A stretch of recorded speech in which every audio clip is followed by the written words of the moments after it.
በእግዚአብሔር ዘንድ ነበረ፣ ቃልም እግዚአብሔር ነበረ። ይህ በመጀመሪያው በእግዚአብሔር ዘንድ ነበረ።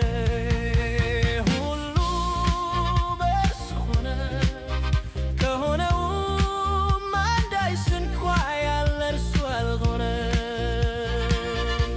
በእርሱ ሕይወት ነበረች፣ ሕይወትም የሰው ብርሃን ነበረች። በእርሱ ሕይወት ነበረች፣ ሕይወትም የሰው ብርሃን ነበረች። ብርሃንም በጨለማ ይበራል፣ ጨለማም አላሸነፈውም።